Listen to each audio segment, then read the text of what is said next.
What are you doing? I love you too. Hi, this is Laura. And Victor being Victor. Kill them. No, Victor, we're not. Kill your subscribers. Kill them all. The Holy Spirit decreases.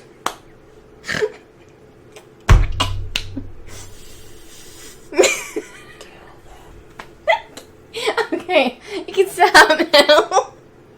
We shall be satisfied. You must complete the ritual.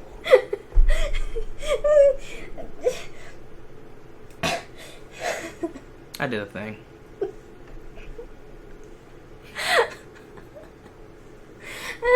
This is my everyday life, guys. I'm gonna have to do a lot of editing for that one. This is just not even him acting. It's just him doing what he does. I don't know what came over me. Anyway. See, she's trying to kill me now. Whose freaking fault would that be then? Huh? Bleeding out of my chest. Okay, we can move on and actually listen to the Book of Mormon. Okay, stop. I can see you through the camera. I'm not dumb. Okay? Chapter 5. Sarai complains against Lehi. Both rejoice over the return of their sons. They offer sacrifices. The plates of brass contain writings of Moses and the prophets. They identify Lehi as a descendant of Joseph. Lehi prophesies concerning his seed and the preservation of the plates. And it came to pass that after we had come down into the wilderness unto our father, behold, he was filled with joy, and also my mother Sarai was exceedingly glad, for she truly had mourned because of us. For she had supposed that we had perished in the wilderness, and she also had complained against my father, telling him that he was a visionary man, saying, Behold, thou hast led us forth from the land of our inheritance, and my sons are no more. And So even the mother is like, what the fuck are you doing? What the fuck are you doing? I was trying to be the nice, the cool wife. I was just like, okay, we're gonna go in the wilderness. Whatever, I'm cool with it, it's fine. But then you gotta send my sons back to the place where God told you not to be because you're gonna die. So now my sons are gonna be dead, and I'm too old to have more babies. So we're just gonna die out here. So all of this for us to just die in the wilderness, whereas we could just died in our comfy house. Like, It's like a Mad Max trip. And then they just drive away from where they originally were just to have to wind up turning around and driving back. oh, It's pretty much the biggest U-turn of all time. That movie was weird. Let's just go right back. It's the biggest U-turn of all time. Yep, the biggest U-turn of all time. we perish in the wilderness. And after this manner of language had my mother complained against my father. And it had come to pass that my father spake unto her, saying, I know that I am a visionary man. For if I had not seen the things of God in a vision, I should not have known the goodness of God, but had tarried at Jerusalem, and had perished with my brethren. That's what we were saying. But behold, I have obtained a land of promise, in the which things I do rejoice. Yes, that land of promise that you're not even anywhere near. You've obtained it, all right. It's, yeah. I have, the promise right here. It's promised land. Yeah, All making claim to desert. it, basically. Yep. Yea, and I know that the Lord will deliver my sons out of the hands of Laban, and bring them down again unto us in the wilderness. And after this manner of language did my father Lehi comfort my mother Sarai concerning us, while we journeyed in the wilderness up to the land of Jerusalem to obtain the record of the Jews. And when we had returned to the tent of my father, behold, their joy was full, and my mother was comforted. And she spake, saying, Now I know of a surety that the Lord hath commanded my husband to flee into the wilderness. So, basically, it's like, oh, he comforted her by telling her they would come. They're fine. It's cool. Don't worry. God told me they'd be fine. And, like, finally, she's actually comforted when they, like, appear, and she's like, oh, thank God. Yeah, basically. Like, yay! Yea, and I also know of a surety that the Lord hath protected my sons, and delivered them out of the hands of Laban. So, also, she's just now instantaneously indoctrinated because her children survived. Yep. All that skepticism just gone out the window now like, that they oh, made their way back.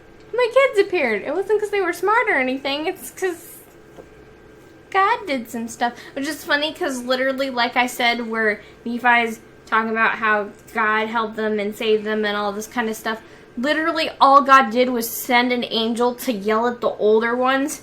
And maybe if Nephi wasn't just being crazy, had a voice tell him to kill somebody. That's about as much as he did that whole trip.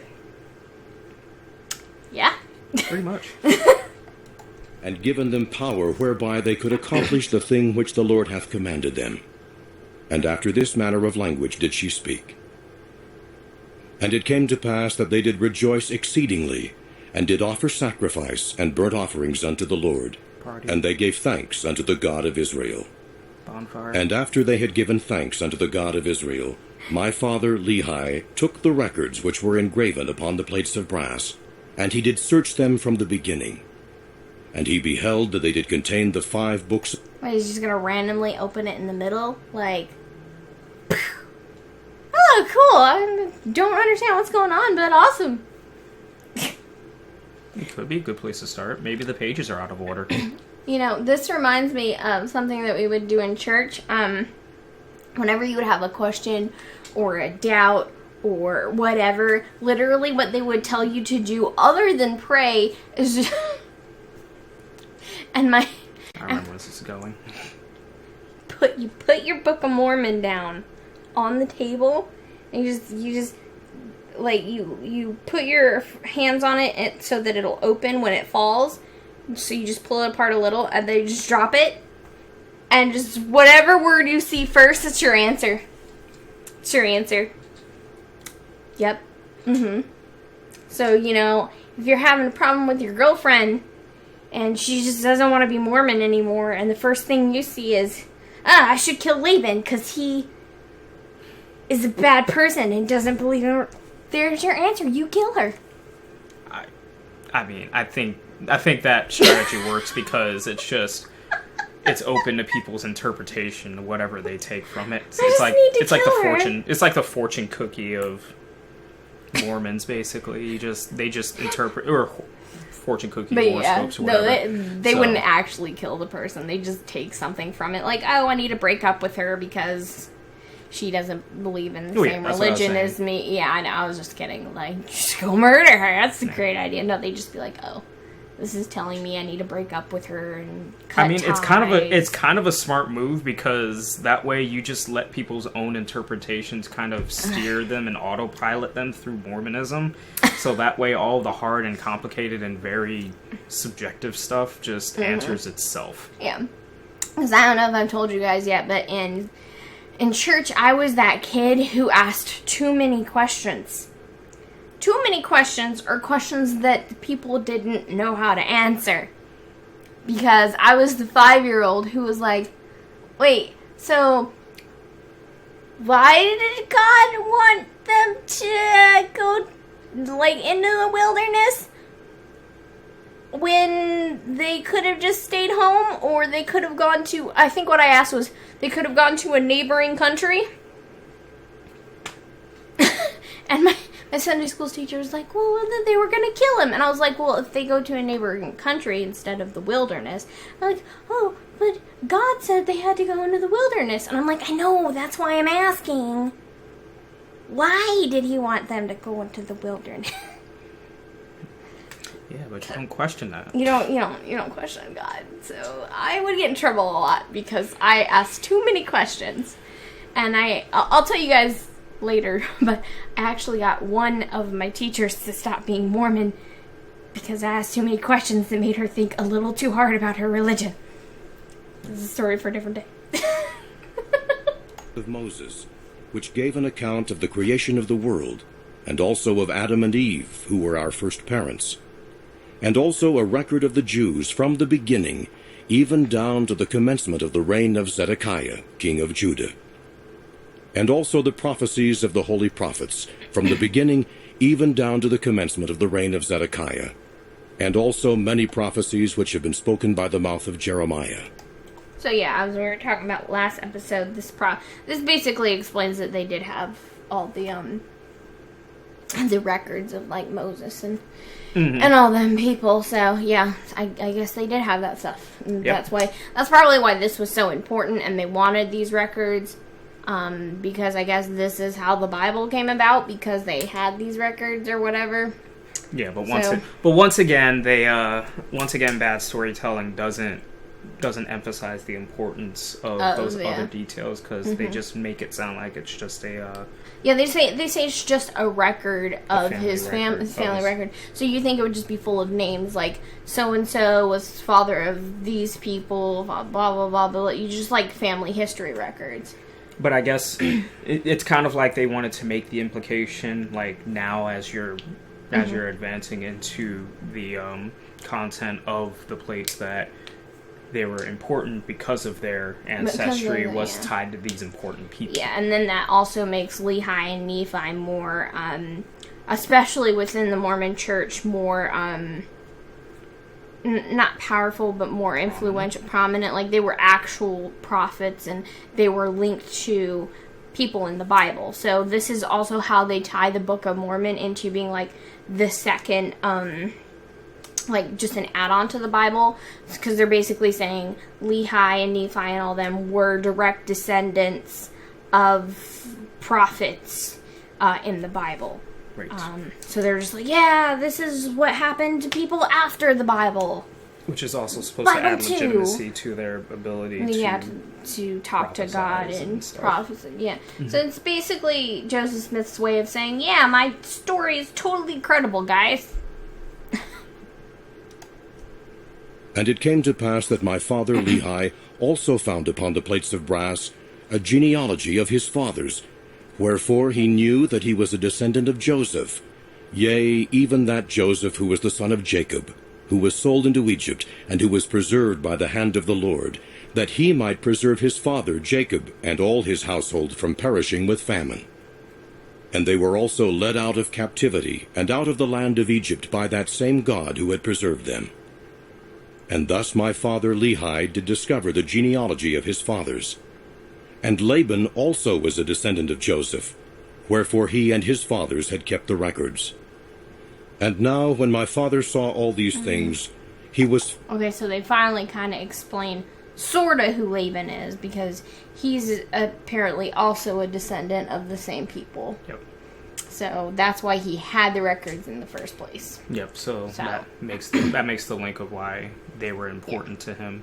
But I feel like that's something that he should have added sooner, because then you're just kind of like, who the crap is this? Why does he even have them?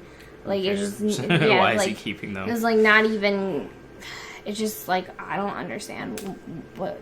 And then so it's explained after he's dead and after the importance of the actual book is found out, which it just feels like it would be more intense if we already knew that these records were really seriously important. Maybe be more he felt interested. Maybe at that time he felt like it would come off as more organic if you were learning about these details as they were assembling it, even though like as they were learning about. Even though you think I was going to say you would think Lehi would already know most of these details since he already had the plates prior to them having to flee. Well, it sounded like he didn't, even though, because a lot of it sounds like he is just now reading and just now, because it said he learned in this instance that he's the descendant of Jacob. So it sounds like he may have not even had them at the time. He knew they existed, but he didn't have them. Mm-hmm. So, but he still, like, the fact that he knew of them and sorted the contents of them. Enough to know that they were important to him and his family. And that also there would be a reason that Laban would have them. Yeah. Instead of himself, because Laban also has rights to it as a descendant of the same people. So that's why I'm just like, what?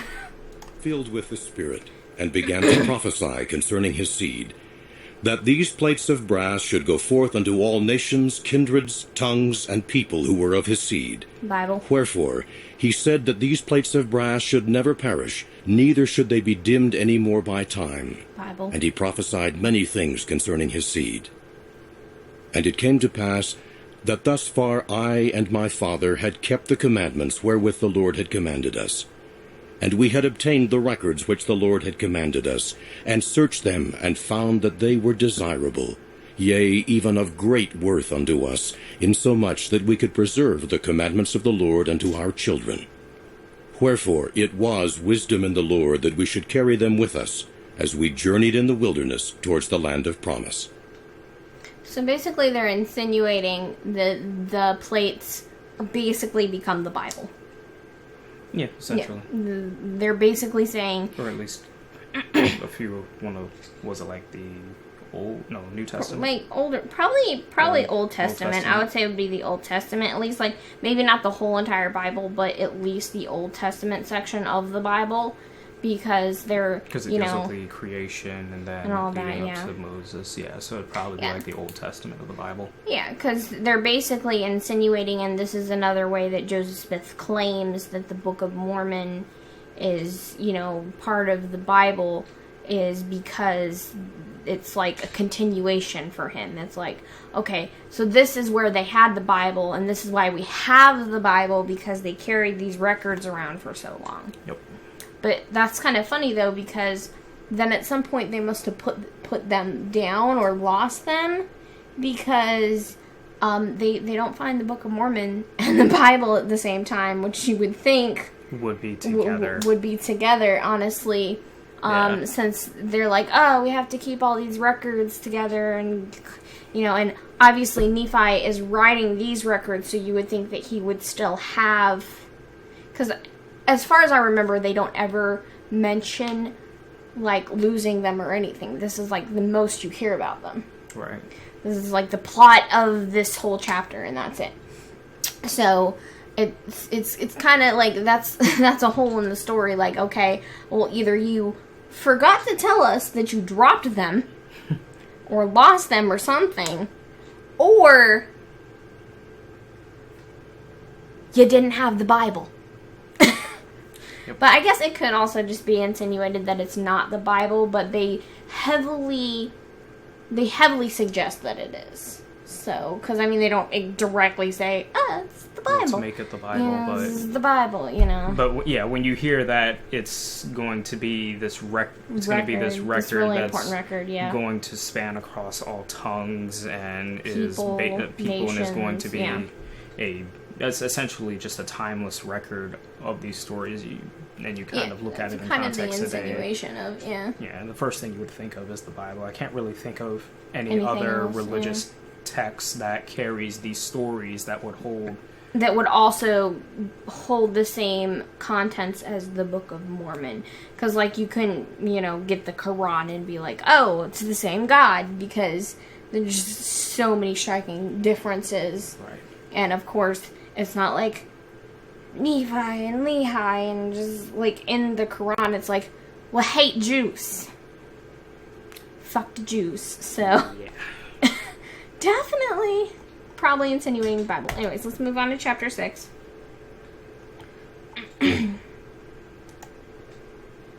Chapter 6. Nephi writes of the things of God. His purpose is to persuade men to come unto the God of Abraham and be saved. And now I, Nephi, do not give the genealogy of my fathers in this part of my record, neither at any time shall I give it after upon these plates which I am writing. For it is given in the record which has been kept by my Father. Wherefore I do not write it in this work. So that's another insinuation that it's the Bible, because he's like, I don't need to reiterate this, because when people find this and hear my story, they would have already heard it or heard it at the same time. Yeah. There's already going to be a book, no matter what time this is found, that's going to match up. That has all these stories. Mm-hmm, that's going to match up and have these stories. Yeah, so why do I need to write them? So, yeah, that's another insinuation that it's the Bible, because like we were just saying, there's not really any other religious documents that have these specific stories that are going to match up sorta with the Book of Mormon. And I say sorta because the Bible and the Book of Mormon don't.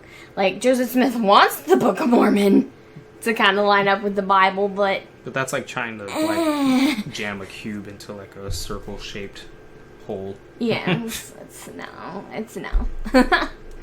For it sufficeth me to say that we are descendants of Joseph. And it mattereth not to me that I am particular to give a full account of all the things of my father, for they cannot be written upon these plates. For I desire the room that I may write of the things of God. It's just like, I don't have room for all this crap. Yeah. Whatever. It's already written down. Very fancy way of saying, fuck, I don't really care anymore. I don't have the space for this. I'm gonna write what God tells me to write, which is not this crap. Yeah. For the fullness of mine intent is that I may persuade men to come unto the God of Abraham, and the God of Isaac, and the God of Jacob, and be saved. I love how he specifically says what God he is trying to persuade people of. Instead of just being like, God. He's like, the God of Abraham.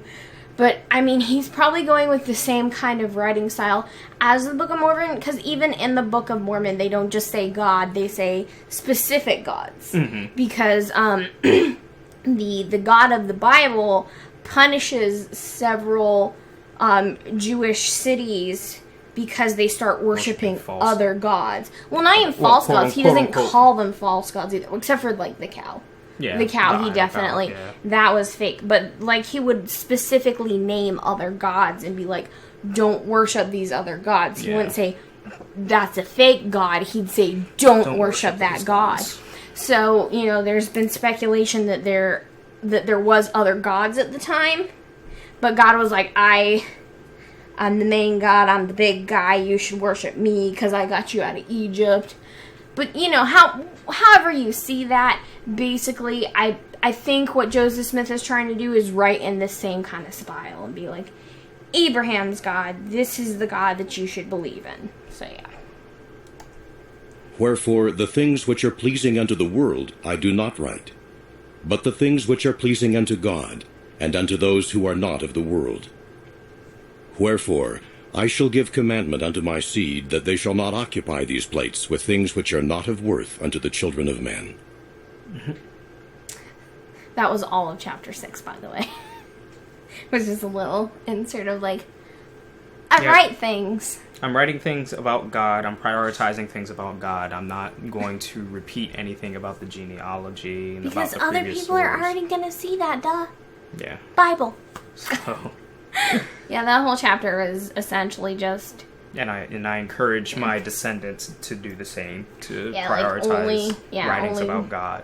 Well, it's funny, though, because you would think in this kind of writing and just what he's already writing about, they would kind of already understand that these records are more about God than, like, say what they did that afternoon. You know? Like, yeah. You would feel that they would already get that. But I guess he's more like just saying in case people, you know, try to go off into like some other subject. Oh, I was gonna say just in case it's it's kind of like a disclaimer that like the details that are going to be in the subsequent chapters are going to be important. Completely different. And they're going to kind of link back to God, essentially. Yeah, and basically also at the same time saying we're not going to write about the Bible because the Bible already exists, and people are already going to see that because we're going to keep that with us, which is still funny because why weren't they found together? I don't know.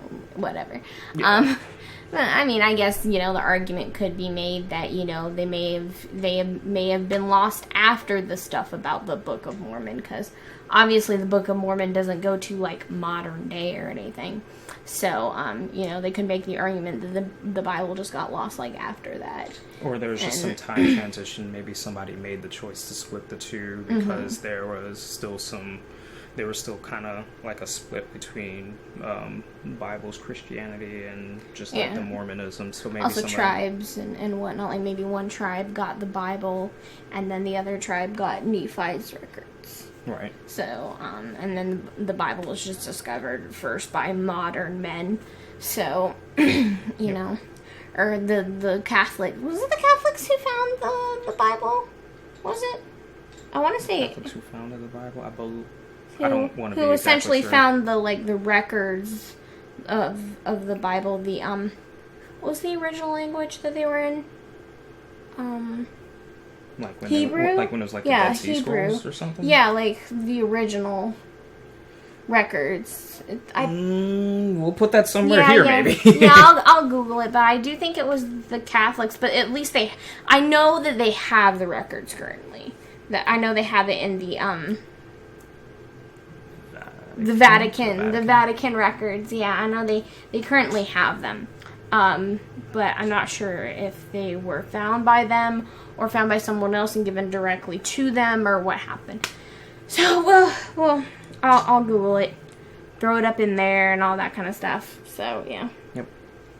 You're squishy. I'm sorry, you're squishy. I'm sorry. He's squishy. Okay, I'm done. Anyway, I think this will be a good place to stop. Because we don't really have time to read another one. But we didn't get to chapter 6, so we'll continue after that. So, yeah, we'll do the subscribey thing and stuff. Give us feedback. Tell us you hate us. Tell us you love us. Whatever. Tell us you love us, but we could be doing something better. If you know that there's something that we could be throwing up there, Right. we're open. We're open to feedback. We're open to doing things that'll help better organize our presentation. Help refine us over time. Because we're just getting started. We're just experimenting with a lot of stuff. So pretty much. Also, if you want to see other content that you want us to do, you can let us know about that too. Like I'm not exactly sure when, but we're going to have a guest, and we're going to talk about interracial relationships. And she's a good friend of both of ours, and she's going to come on, and that's going to be a separate segment, of course.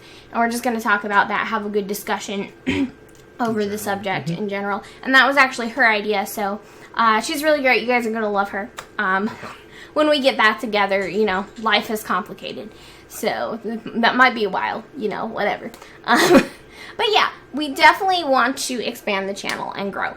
So if you want us to do something, let us know. Mm-hmm. Yeah, just nothing dumb like the ice bucket challenge, because I have fibromyalgia. That would be bad. Oh, you just revealed your big spoiler for the ask you why I'm bald and stuff. Yep. But see, I didn't explain exactly why I'm like the symptom of fibro that I have. I mean, I guess why I am bald. So so they can be like, but I know other fiber people and they're not bald, which is true. So I'll leave them hanging. I guess, but leave them hanging. Yeah, and it'll probably draw more attention if there is like a formal Q&A and we'll have one when we have more people to ask us questions. Yes. That would be great. Right. Anyways, alright guys, so we have channel art up now. Yay! So I'm going to, of course, link the channel for the beautiful tiny cow, who is my waifu, and she's a dubbo. I'm sorry, she's so cute. Anyways, she does our channel art, and definitely give her a review, even though she's lazy and never posts anything. And it's okay if I say that, because we call each other lazy all the time. Because for us, it's a term of endearment. Or you're just expressing the truth. That too, but it's also a term of endearment.